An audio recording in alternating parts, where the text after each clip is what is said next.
Hello बच्चों, आइए प्रश्न को देखते हैं। यदि f(x) दे रखा है हमें x की घात 2 प्लस x प्लस 1, तो x का वह मान हमें ज्ञात करना है जिसके लिए f ऑफ x माइनस 1 बराबर हो जाए f ऑफ x के।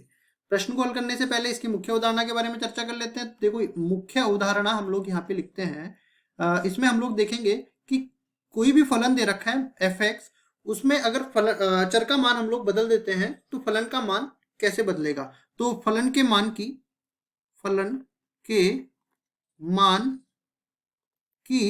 चर के मान पर निर्भरता, इस चीज को हमें देखना है। तो देखिए, कोई भी फलन हम अपनी तरफ से ले लेते हैं, f(x) यहाँ पे उठा के लाते हैं, कोई द्विघात फलन ax की घात 2 प्लस bx प्लस c, इस तरह से ले लिया, हमने अपनी तरफ से ले लिया है। अब x की जगह हम y को बदल रहे हैं, तो जहां पे x दिख रहा है पूरे फलन में y बदल जाएगा। तो a y की घात 2 plus b y plus c, ये इस तरह से पूरा का पूरा फलन बदल जाएगा। अब देखिए, इसका उपयोग करते हैं, हम सवाल को हल करते हैं। तो यहाँ पे सवाल में हमें क्या बोल रखा है, f(x) बराबर दे रखा है फलन x की घात 2 प्लस x प्लस 1। अब इसी तरह हमें देखो ये सिद्ध करना है, तो पहले x माइनस 1 निकालना पड़ेगा। इसको मैं समीकरण नंबर एक नाम दे देता हूँ। देखिए, समीकरण 1 ये हो गया। अब यहाँ पे जहां पे अपने को x दिख रहा है वहां पे रखना है x माइनस 1, तो ये बनेगा x माइनस 1 पूरे की घात 2 प्लस x माइनस 1 प्लस 1, ये बन जाएगा। यहाँ पे हम लोग उठा के एक सर्व समीका उठा के लाते हैं। यहाँ पे क्या है सर्व समीका, a माइनस में b इस पूरे की घात 2 बराबर हो जाता है a की घात 2 प्लस b की घात 2 माइनस में 2 गुणा में a गुणा में b। तो इस सर्व समीका का उपयोग होने वाला है।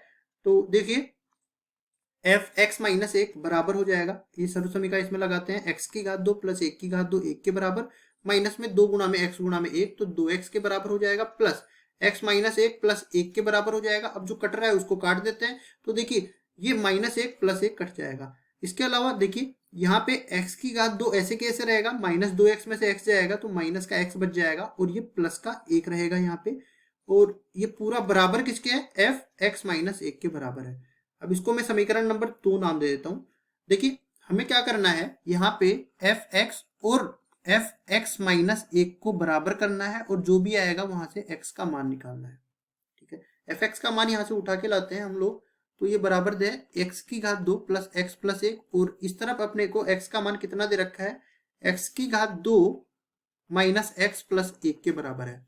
इसको आगे हम लोग सरल करते हैं, तो देखिए यहाँ से हम लोग x की घात 2 को इधर लाएंगे, तो x की घात 2 ये माइनस x की घात 2 हो जाएगी, x इधर प्लस का है, ये भी उठ के आएगा तो ये भी प्लस का हो जाएगा, इधर प्लस 1 और ये माइनस 1 इधर आएगा तो माइनस 1 बराबर में 0 हो जाएगा। अब ये कट रहा है, काट देते हैं, ये कट रहा है, काट देते हैं, 2x बराबर हो जाएगा 0 के, तो यहाँ से x बराबर 0 मिल गया।